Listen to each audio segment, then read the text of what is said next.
Le message du jour avec le pasteur Mickey Hardy.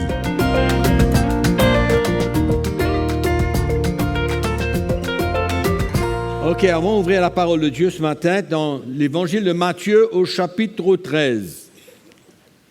Je vais vous parler ce matin du royaume de Dieu. Alléluia. Si nous pouvons savoir dans quel royaume nous vivons, ça nous aiderait beaucoup à prendre de bonnes décisions. Ça nous aiderait dans notre conduite, ça nous aiderait dans nos démarches, dans nos visions, dans nos plans, dans nos ambitions.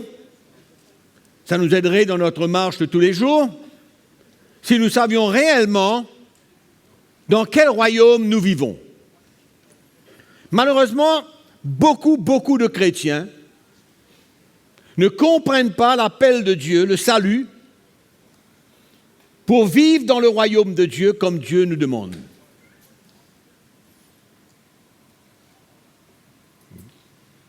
Déjà, vous commencez à trembler. Mais c'est vrai, mes frères et sœurs, il y en a beaucoup de chrétiens qui ne savent pas. Quand on regarde leur vie, leurs actions,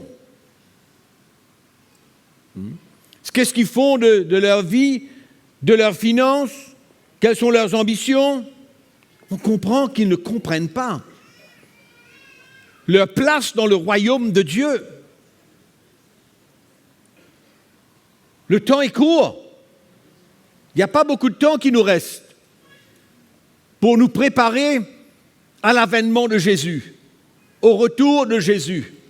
Il n'y a pas de temps pour vivre dans plusieurs royaumes. Paul dit, nous a délivrés de la puissance des ténèbres et nous transporter dans le royaume de son Fils.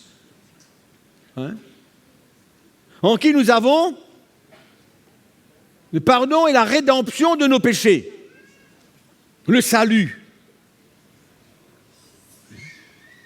C'est pourquoi Jésus a dit, nous sommes dans le monde, mais nous ne vivons pas comme le monde. Notre cœur est ailleurs. Nos pensées sont ailleurs. Nos plans sont ailleurs. Nos ambitions sont ailleurs. Ce n'est pas de ce monde. Ce monde va à la détresse, à la destruction. C'est pourquoi nous devons avoir une vision et comprendre dans quel royaume que nous vivons. Ce n'est pas juste suffisant de dire nous sommes des enfants de Dieu, nous sommes sauvés, nous avons reçu le salut par la grâce de Dieu, nous avons cru en Jésus-Christ. Ça, c'est très bien. Très, très bien. Mais ça, c'est juste le début. C'est le commencement. Amen. Je prie ce matin que nous puissions ouvrir nos cœurs et le comprendre et que le Seigneur nous touche par son esprit. Et que nous réalisons qui nous sommes. Où est-ce que nous sommes? C'est vrai, nous sommes là, sur la terre, dans le monde, mais nous ne sommes pas de ce monde. Nous devons être coupés complètement. Complètement. Allons lire verset 44.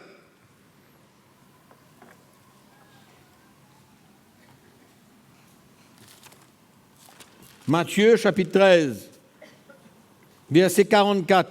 Le royaume des cieux est encore semblable à un trésor caché dans un champ. L'homme qui la trouve le cache. Et dans sa joie, il va vendre tout ce qu'il a et achète le champ. Amen. Et il achète le champ. Mais avant d'acheter le champ, qu'est-ce qu'il va faire? Il a compris la valeur de ce trésor et que c'est ça le royaume des cieux. Il a compris la valeur de ce trésor qu'il y a dans ce champ. Et il va faire tout ce qu'il peut pour mettre la main sur ce trésor. Et Jésus dit, c'est comme ça qu'est le royaume des cieux. Il est semblable Où est-ce que nous vivons? Dans quel royaume que nous vivons? Quelle est la valeur que nous mettons sur le royaume de Dieu? Quelle valeur? Pour cet homme qui a découvert ce trésor, il avait compris la valeur de ce trésor. Et il a tout fait.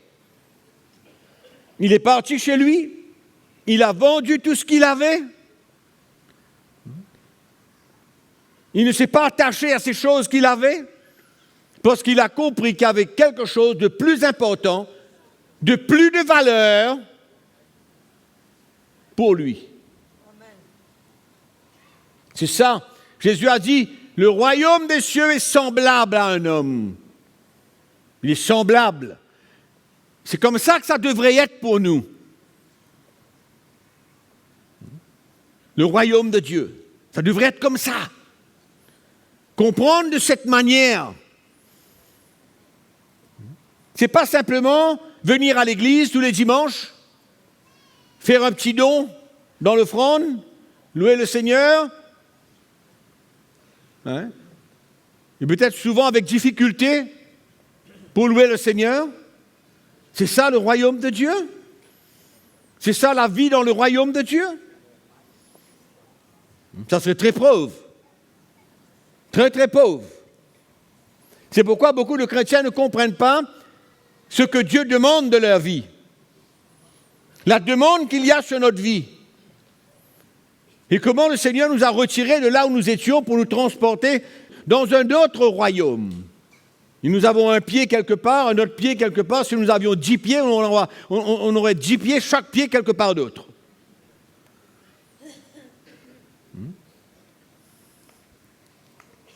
Et il continue, au verset 45, il dit, le royaume des cieux est encore semblable à un marchand qui cherche de belles perles. Il a trouvé une perle de grand prix, il est allé vendre tout ce qu'il avait et l'a acheté. Hein? Même chose, on dirait. On dirait que ces deux personnes ont compris la valeur de ce qu'ils allaient avoir. Et nous avons besoin de comprendre la valeur de ce que nous avons maintenant. Et nous avons besoin de comprendre où est-ce que nous sommes, dans quel royaume que nous vivons, pour ne pas faire de notre vie ce que nous voulons, pour ne pas avoir une vie selon nos propres désirs, nos propres ambitions. Très important de comprendre cela.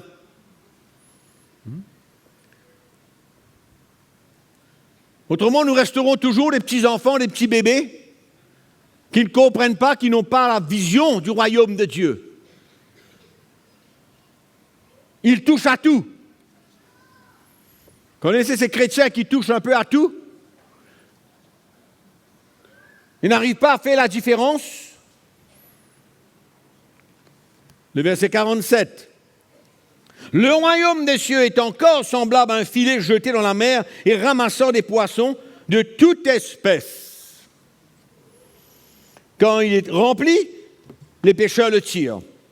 Et après s'être assis sur le rivage, ils mettent dans les vases ce qui est bon et ils jettent ce qui est mauvais. Séparation. Séparation entre ce qui est bon et ce qui est mauvais. C'est ça, le royaume de Dieu. Il en sera de même à la fin du monde. Les anges viendront séparer les méchants d'avec les justes et ils jetteront dans la fournaise ardente où il y aura des pleurs et des grincements de dents. Avez-vous compris toutes ces choses? Oui, ils répondirent. On a bien compris.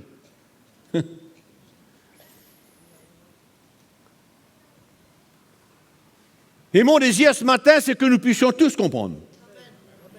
De la même manière qu'eux, ils ont compris.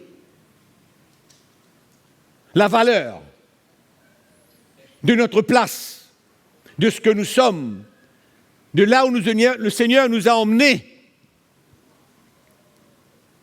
Il ne faut pas oublier qu'il a dit qu'il nous a délivrés d'un endroit.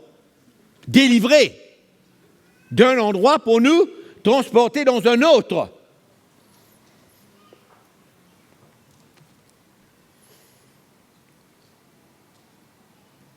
Il y a un tri. Ils ont trié, non? Ils ont séparé. Il y a beaucoup de choses dans notre vie où il est temps pour nous de faire le tri. Faire le tri. Mettre de l'ordre. Nous séparer des choses qui n'ont rien à voir avec le royaume de Dieu. Que ce soit nos actions, nos pensées, vous me l'avez dit tout à l'heure, nos ambitions, nos plans, etc., ce que nous faisons, ce que nous disons. Il est temps de faire un tri et de mettre de l'ordre. Mettre de l'ordre. On ne peut pas vivre dans le royaume de Dieu comme si on vivait dans le monde. Il faut faire attention, mes frères et sœurs. La parole de Dieu nous dit que dans les derniers temps, il y aura ce qu'on appelle quoi? L'apostasie.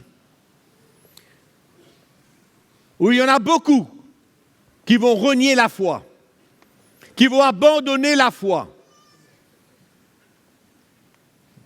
Vous y croyez? C'est ce que la parole de Dieu nous dit. Regardez dans l'épître de Paul.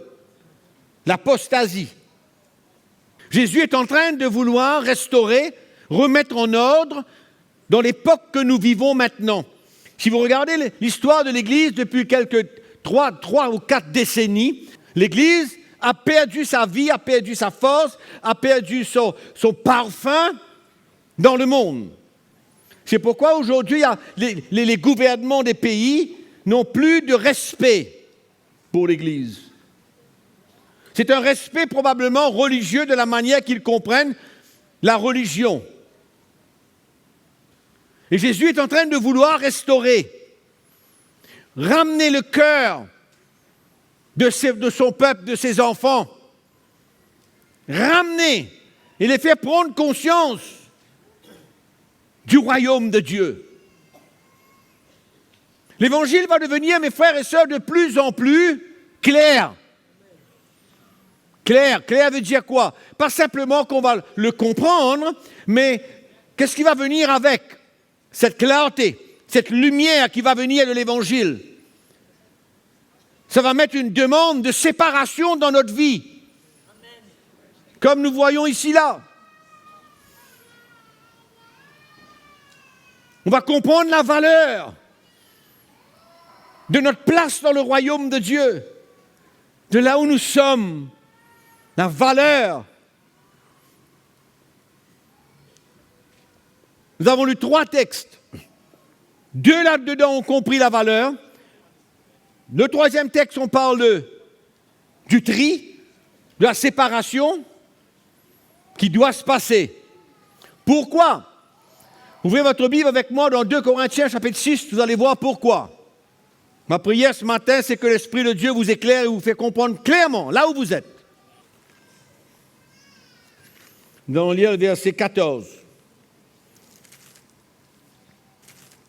Nous lisons ensemble. « Ne vous mettez pas avec les infidèles sous un joug étranger.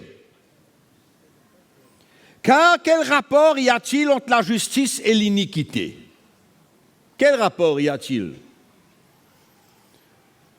Ou qu'y a-t-il de commun entre la lumière et les ténèbres? Qu'y a-t-il de commun entre la lumière et les ténèbres? Y a-t-il quelque chose de commun?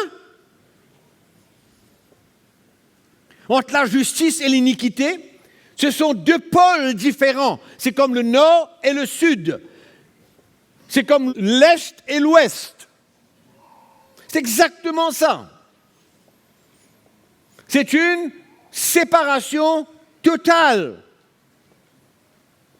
Qu'y a-t-il entre la justice et l'iniquité? Le péché, le mal. Est-ce qu'il y a quelque chose de commun? Est-ce que Dieu a quelque chose de commun avec le péché, avec le diable, avec les œuvres du diable? Est-ce que Dieu a quelque chose de commun? Comment est-ce qu'on comprend Dieu? Juste une force? Ou bien on peut comprendre que Dieu est un Dieu saint, est un Dieu juste, est un Dieu fidèle, est un Dieu qui n'a rien à voir, est complètement opposé au péché, à l'injustice, à l'iniquité, et etc. Ça, c'est notre Dieu que nous servons. Rien de commun. Rien. C'est pourquoi dans ces derniers temps, le Seigneur nous demande et nous rappelle et nous attire de manière à ce qu'on puisse voir notre vie, voir ce qu'on fait, voir si c'est juste, voir s'il y a de l'iniquité quelque part, voir s'il y a des ténèbres quelque part. Oui, ça c'est le royaume de Dieu. C'est une séparation totale. Totale.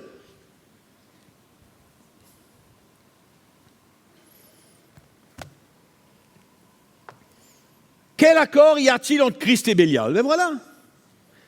Qu'est-ce qu'il y a en commun entre Christ et le diable?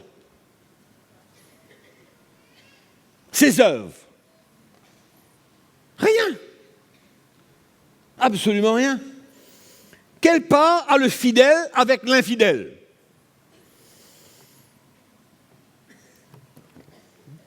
Celui du premier verset. Ne vous mettez pas avec les infidèles sous un joug étranger.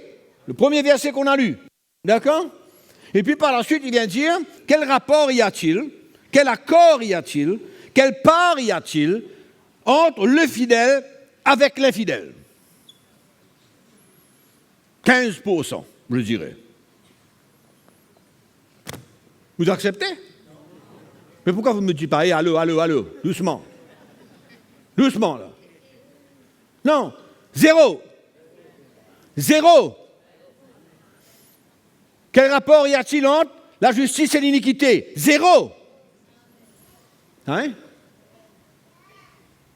Entre la lumière et les ténèbres? Zéro.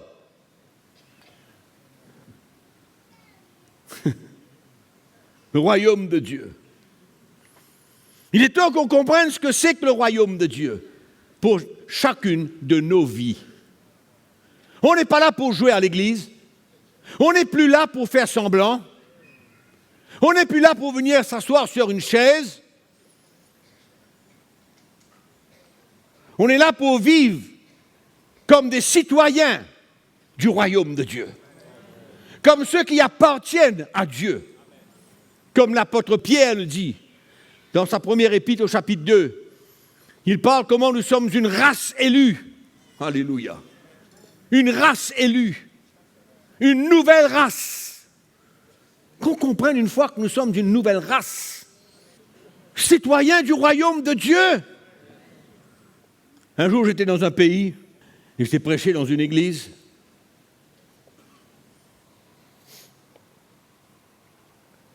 Et je leur ai dit une chose. Je leur ai dit, vous savez, vous êtes beaucoup plus attachés à votre pays qu'au Seigneur. Ça a été la dernière fois dans cette église. C'est vrai en plus. Je dis, où est Christ dans votre vie? Ouais. Oui. Ils pouvaient voyager partout avec leur pavillon. Ils pouvaient avoir leur pavillon devant leur porte. Des chrétiens, il n'y a aucun problème. Mais il ne faut pas être plus attaché à notre pays qu'au Seigneur. Et combien de chrétiens, combien quelle est la majorité des chrétiens qui comprennent réellement ce que c'est que le royaume de Dieu? Leur attachement, leur lien, leur place dans le royaume de Dieu. Leur état.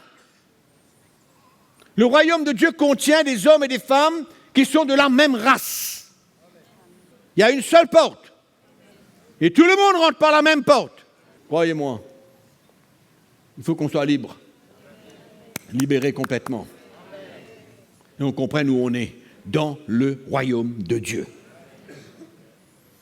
Dans le royaume de Dieu. Nous sommes une race élue. Une nation sainte.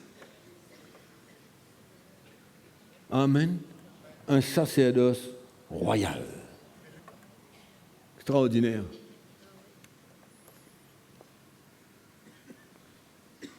Voilà pourquoi Jésus a eu à abolir la loi. Vous lisez dans Éphésiens chapitre 2, vous allez voir ce qui s'est passé. Il y avait des Juifs et il y avait des païens. Il y avait deux races. Juifs, païens. Les Juifs étaient sous la loi. Ils n'avaient rien de commun avec les païens. Vous connaissez ça? L'histoire du peuple d'Israël dans l'Ancien Testament. Il n'y avait aucun lien. Zéro. Et Jésus a eu à faire quoi pour réunir les Juifs et les païens? Il a eu à enlever le mur qui séparait les Juifs des païens. Et ce mur était la loi. C'est pourquoi il a enlevé la loi pour qu'il n'y ait plus de barrière. Et que maintenant Jésus devienne le sauveur de tout le monde.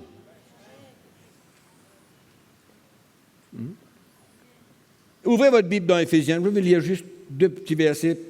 Ce n'était pas prévu, mais on va lire parce que c'est intéressant de voir.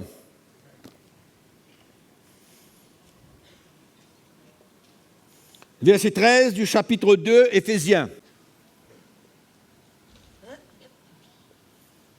Mais maintenant, en Jésus-Christ, vous qui étiez jadis éloignés, vous avez été rapprochés par le sang de Christ. Amen. Car il est notre paix. Lui qui des deux, juifs et païens, les deux, juifs et païens, il n'en a fait combien? Il n'en a fait qu'un. C'est-à-dire quand la loi a été enlevée,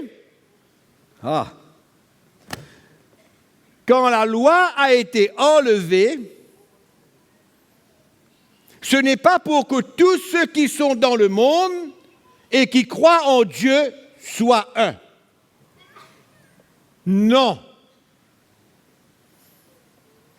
Il a enlevé la loi pour que tous ceux qui croient en Jésus-Christ, qui mettent leur foi en Jésus-Christ, qui obtiennent le salut par Jésus-Christ, il permet maintenant à une nouvelle race d'exister. Et nous sommes de cette nouvelle race. Parce que nous sommes maintenant des enfants de Dieu, nous avons la foi en Jésus-Christ. C'était la promesse que Dieu avait faite à Abraham, qu'il serait le père de combien de nations? De toutes les nations. Amen. Le père de toutes les nations. Et il pointait le doigt sur Jésus-Christ. Sur la foi que nous devons avoir.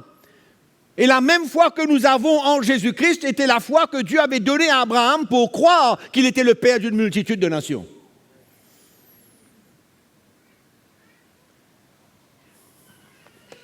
C'est pourquoi Abraham a compris que même si Dieu lui demandait son fils Isaac, il n'avait pas de problème d'aller sacrifier Isaac, parce qu'il croyait dans la résurrection de son fils, qui était le fils de la promesse. C'est pourquoi quand la loi fut enlevée, qu'est-ce qui s'est passé? Une nouvelle race est venue dans le monde, qui n'a rien à voir avec le pays, l'endroit, n'est pas limité, il n'y a pas de barrière. Oui, il n'y a pas. Il n'y a aucune. Nous sommes d'une nouvelle race. Et ça demande une nouvelle vie. Ce n'est pas seulement maintenant, je suis dans le royaume de Dieu, alléluia. Hein? On chante, on loue le Seigneur, on dit alléluia, et puis on prend notre vie entre nos mains. On fait ce qu'on veut. Non. On rentre dans le royaume de Dieu, nous avons lu dans 2 Corinthiens chapitre 6, Que c'est un royaume qui n'a rien à voir avec le royaume de les ténèbres.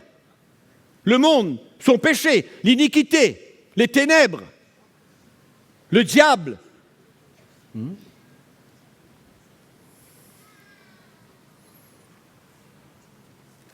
C'est pourquoi nous avons besoin d'identifier notre vie.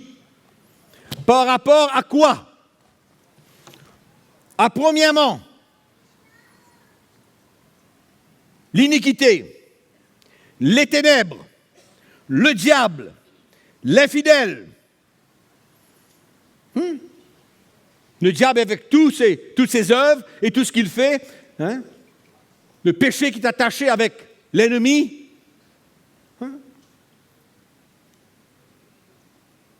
Deux royaumes différents.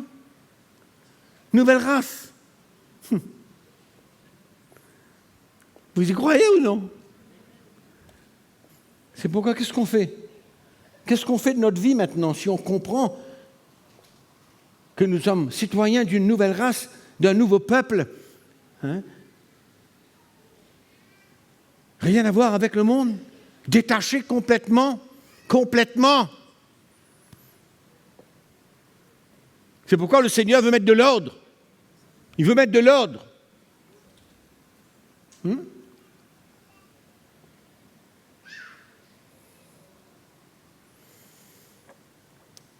Quelle est ta vraie famille? Je te pose une question ce matin. Quelle est ta vraie famille?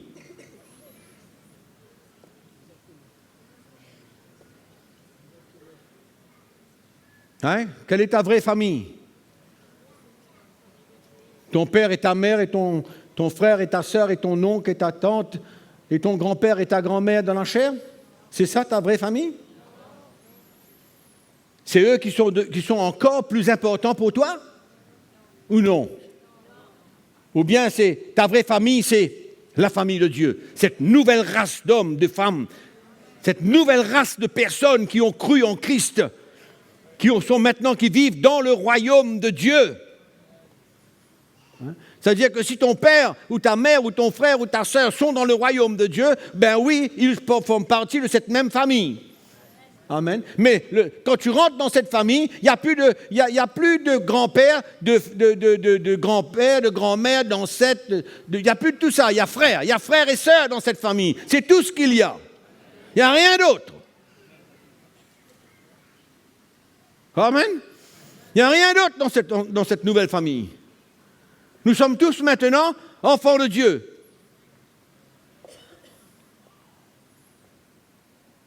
Détachés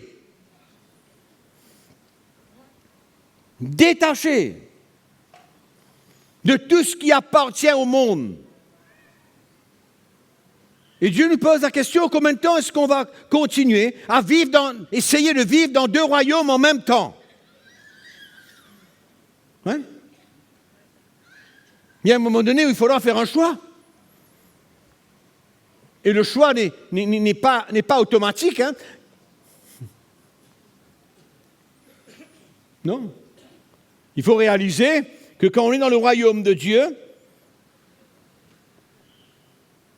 comme nous avons lu tout à l'heure, celui qui achète le champ avec un trésor là-dedans, on dirait qu'il y a certaines choses que nous avons besoin de nous détacher.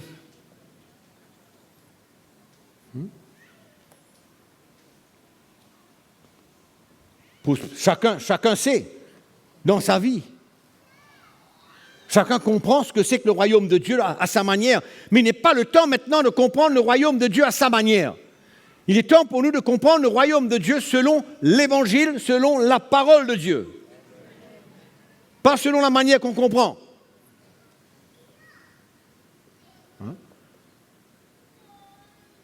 Il y a certains qui comprennent Dieu seulement d'une manière. C'est-à-dire Dieu est amour. Et puis voilà. Donc il est amour, il m'aime, il m'aimera toujours, qu'importe ce que je fais, qu'importe quoi, qu'importe si je vis dans le péché, qu'importe, il m'aime, il me comprend, ça va. En d'autres mots, tout est acceptable. Il y a d'autres chrétiens qui disent certaines choses sont acceptables, d'autres ne sont pas acceptables. Mais où est la justice? Combien de justice il y a dans le monde? Il y a la justice du monde et il y a la justice de Dieu. Oui ou non? Et la justice de Dieu, elle est une justice pour tous. Pour tous. Pour tous ceux qui sont dans le royaume de Dieu, c'est la même justice. C'est les mêmes demandes. Oui ou non? C'est les mêmes demandes. Nous sommes dans le même royaume. Il n'y a pas de différence.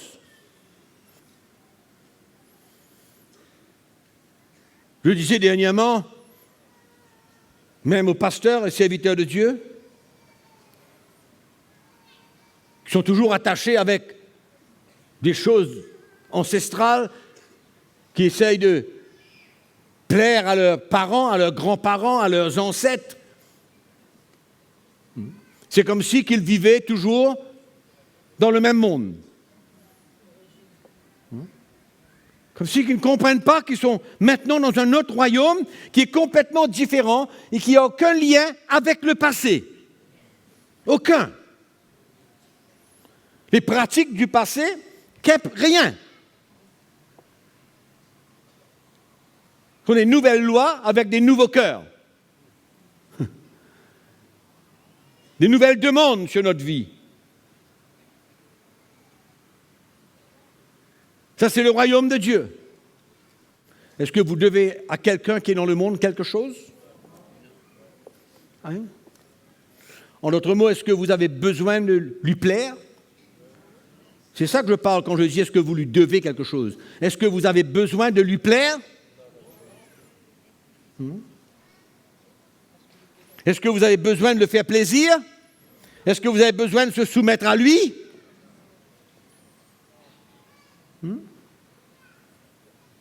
Est-ce que vous êtes dans l'obligation, dans la peur de déplaire à quelqu'un du monde, qu'il soit votre père, votre mère ou qu'importe qui?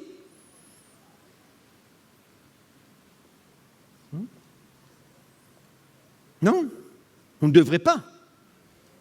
On ne devrait pas. Amen. On ne doit rien à personne.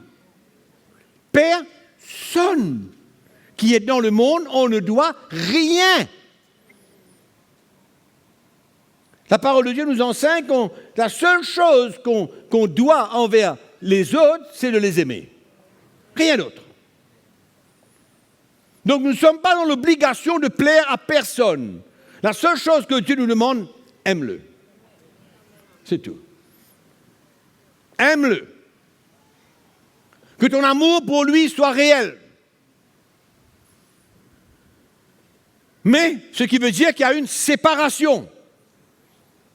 Oui ou non? Il y a une séparation. Il y a deux royaumes différents. Il y a deux vies différentes. Il y a deux visions différentes. Il y a des ambitions différentes. C'est pourquoi dans le royaume de Dieu, c'est le seul endroit où il peut y avoir l'unité. Ça n'existe pas autre part. Parce que ceux qui sont dans ce royaume sont appelés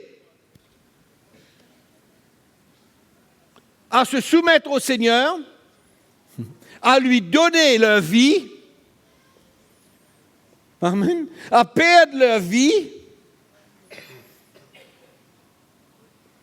ce qui emmène maintenant une unité de cœur. C'est pourquoi nous sommes unis.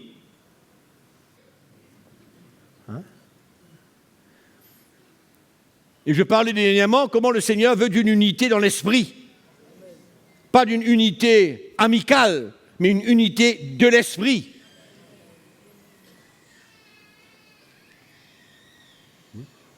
Quand on vous parle de relations émotionnelles, ça veut dire quoi? Les relations émotionnelles.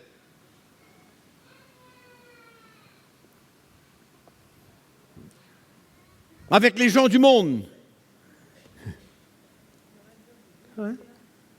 Nous sommes dans le royaume de Dieu, il y a les gens qui sont dans le monde. Et on peut avoir des liens, et on peut avoir des relations qui ne sont pas du Seigneur. Parce qu'on ne comprend pas. On ne comprend pas.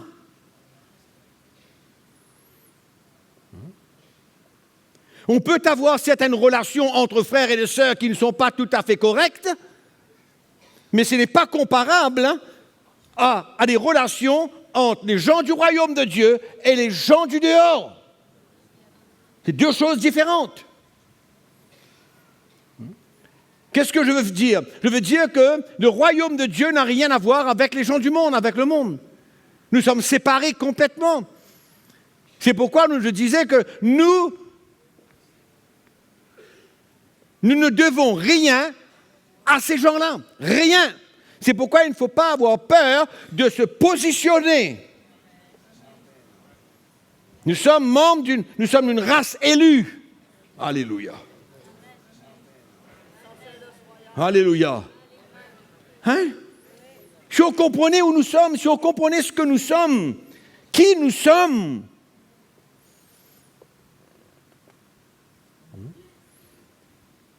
et que Dieu mette la crainte dans notre cœur pour que nous ne sommes pas attachés et que nous ne développons pas des relations émotionnelles avec les gens de ce monde. Qu'est-ce que je disais tout à l'heure? Que de plus en plus, l'Évangile va devenir clair et cela va emmener une demande sur notre vie. On s'est aligné un peu. On s'est aligné un petit peu. Mais de plus en plus, il faudra s'aligner davantage. Et s'aligner davantage. Et s'aligner davantage. De plus en plus.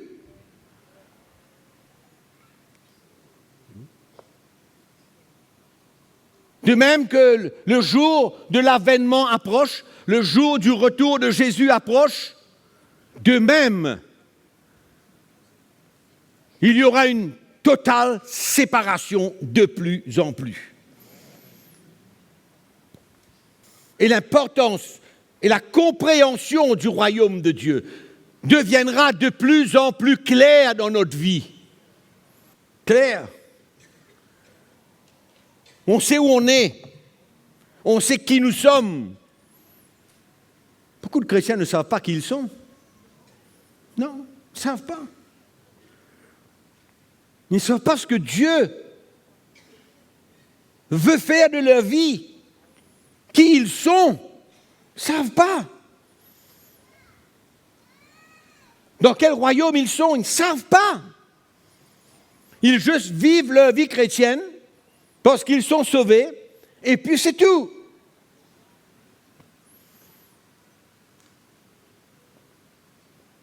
Mais il est temps pour nous de comprendre, comme eux, ils ont compris ce que Jésus leur a dit. Est-ce que vous comprenez? Oui, dit-il. Nous comprenons. Il faut qu'on arrive à comprendre.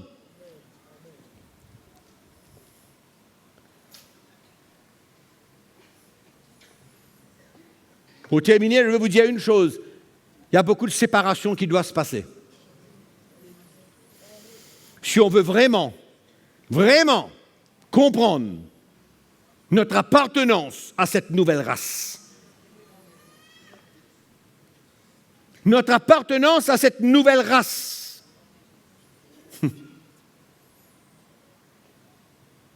et les gens de ce monde qui ne sont pas sauvés ne peuvent pas comprendre. C'est pourquoi ils n'arrivent pas à comprendre comment nous pouvons être unis de cette manière-là. Ils ne peuvent pas comprendre. Parce qu'ils ne sont pas encore citoyens du royaume de Dieu. Vous croyez que les gens qui sont dans le monde ne réalisent pas et ne ressentent pas qu'il y a quelque chose de spécial parmi le peuple de Dieu? Comment ça se passe? Il faut la conversion. Il faut cette vie donnée à Christ pour comprendre cela. Quand on lit la parole de Dieu.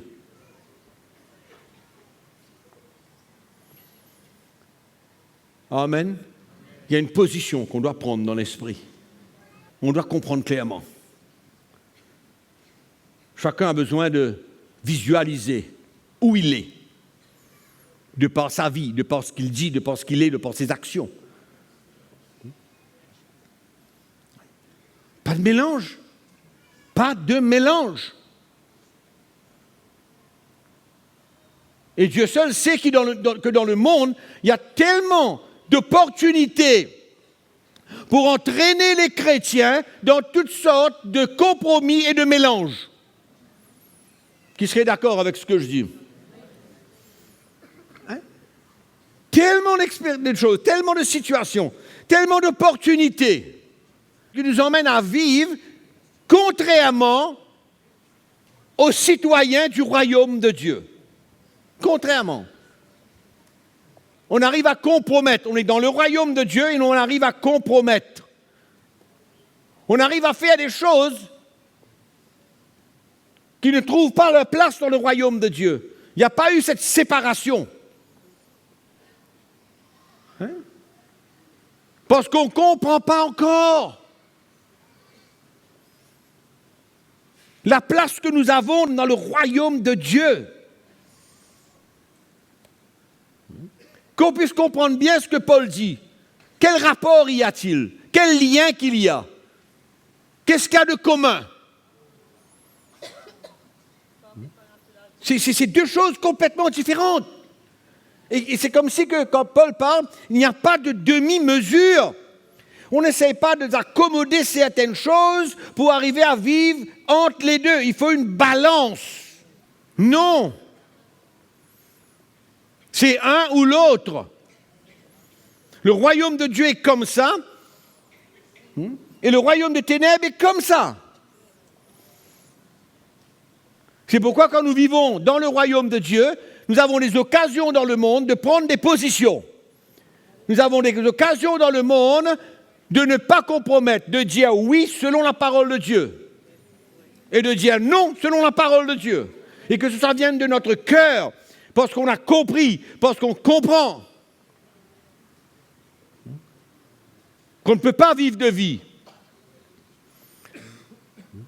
Comment peut-on servir Dieu et Mammon en même temps?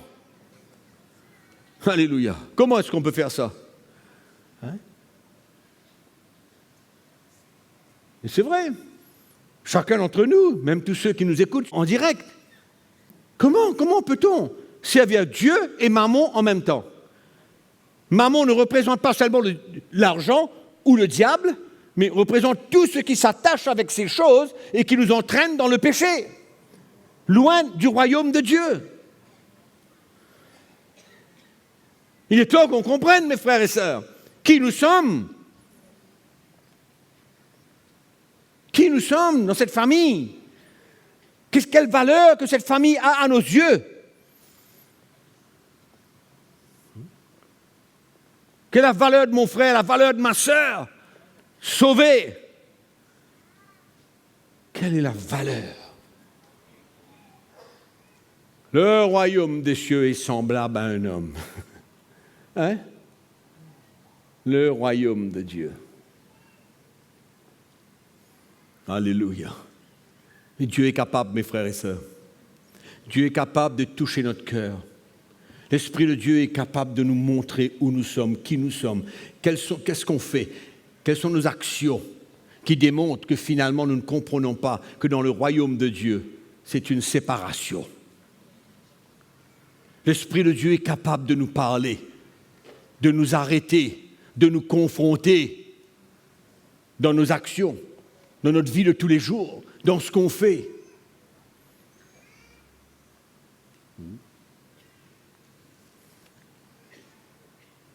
Il est capable. Et je prie que même ce matin, tous ceux qui nous écoutent, vous, nous tous qui sommes là, quand nous regardons à notre vie, le Seigneur n'est pas là pour nous détruire, pour nous condamner, pour nous écraser, non. Il est là pour nous ramener. Il est là pour nous prendre par la main et nous ramener dans la vérité, nous ramener dans sa justice, nous ramener dans sa lumière, nous ramener et nous faire comprendre que tu es maintenant dans le royaume de Dieu et qu'une crainte commence à se développer dans notre cœur. La crainte de Dieu dans notre cœur pour vivre comme on vit dans le royaume de Dieu. Et croyez-moi, mes frères et sœurs, croyez-moi, ce n'est pas tous les chrétiens qui vont accepter et comprendre cela. Non. Parce que souvent, ils ne sont pas décidés à vraiment perdre leur vie à accepter la demande que Dieu met sur leur vie. Pas pour les tuer, les écraser, non. Pour les emmener à vivre dans le royaume de Dieu. Et être un témoignage et une lumière dans ce monde. Un témoignage et une lumière dans ce monde. C'est ça qui fait la différence de notre vie. C'est ça qui fait la différence de notre vie. C'est qu'on est dans le monde, dans notre travail, quelque part, partout, et qu'on brille. On brille de par nos paroles, on brille de par nos actions. On brille de par ce que nous sommes. On brille parce qu'on ne veut pas le compromis. On brille parce qu'on ne veut pas mélanger. On brille dans le monde. C'est ça que Jésus a dit. Vous êtes la lumière du monde. Pourquoi ? Parce que c'est ça la vie dans le royaume de Dieu. C'est ça la compréhension d'être un enfant de Dieu, d'être un fils de Dieu. Amen.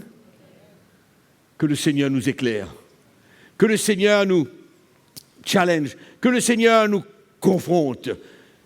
Et qu'il nous arrête dans nos voies. Qu'il nous arrête dans nos voies injustes. Dans nos voies qui ne sont pas droites. Dans nos actions, dans nos paroles, dans la manière qu'on comprend. Que la lumière vienne briller, mes frères et sœurs. Que la lumière vienne briller dans nos cœurs. Et qu'on comprenne où nous sommes, qui nous sommes, spéciaux. Un peuple spécial, une race spéciale, qui n'a rien à voir avec le monde. Amen.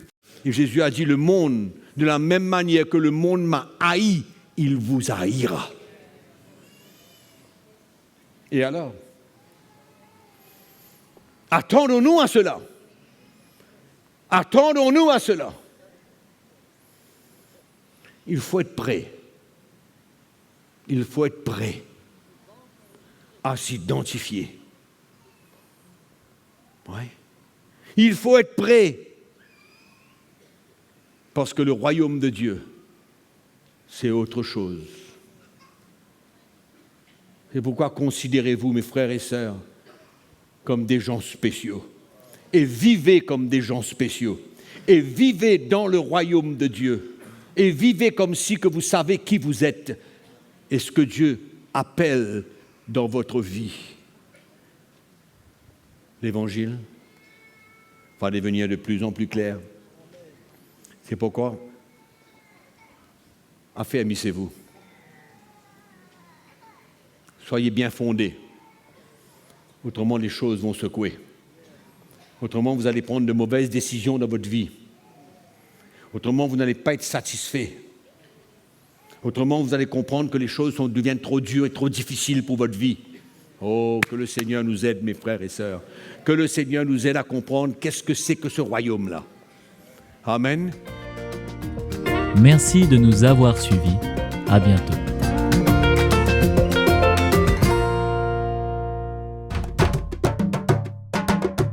Pour plus d'informations, visitez le www.ctmi.org.